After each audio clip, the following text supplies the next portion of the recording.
আগরতলা রবীন্দ্র ভবনে অনুষ্ঠিত এক দেশ এক নির্বাচন কর্মশালায় মুখ্যমন্ত্রী ডক্টর মানিক সাহা তার বক্তব্যে উল্লেখ করেছেন যে এই নীতি কার্যকর হলে ভোটারদের মধ্যে উৎসাহ বৃদ্ধি পাবে, আর্থিক খরচ হ্রাস পাবে, উন্নয়নমূলক কাজে গতি আসবে এবং দেশের গণতন্ত্র আরও শক্তিশালী হবে।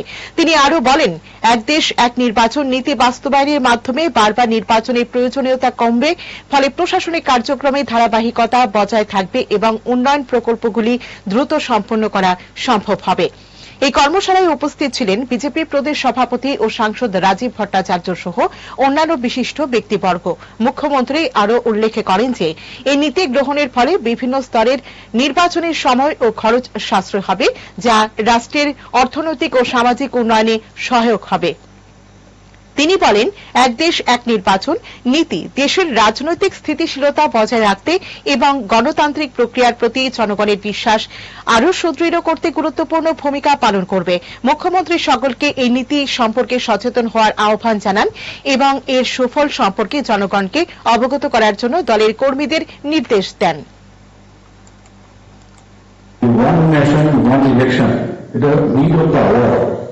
খুব প্রয়োজন, সময়ের সাথে এটা খুবই এটা গুরুত্বপূর্ণ একটা সাবজেক্ট এবং এই সাবজেক্টে এখানে ব্যবসায়ী মহলে যারা আছেন তাদেরকে দেখেছেন ঠিকই, কিন্তু উনি বলছিলেন যে সমস্ত স্তরে যারা আমাদের ত্রিপুরাতে আছেন তাদের সাথে কথা বলবেন, সেটা মহিলা হোক, কৃষক হোক, স্টুডেন্ট হোক, সব স্তরে প্রায় যারা বিভিন্ন ধরনের ব্যক্তি হয় 7 রকমের এরকম তাদের সাথে অনেক জায়গায় হয়ে রয়েছে। সেই উপলক্ষে আপনাদের আজকে উপস্থিতি।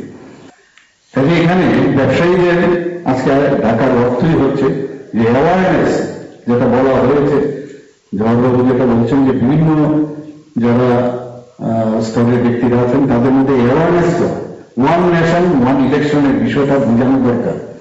আমরাও কাগজপত্র আমরা দেখি যে ওয়ান নেশন ওয়ান ইলেকশন, আপনার এই বলুন কথাই কোথায় যখন একটা ইলেকশন আসে আর আবার ইলেকশন প্রতি বছর সাধারণভাবে যদি আমি কথা বলি, সাধারণ মানুষ আবার ইলেকশন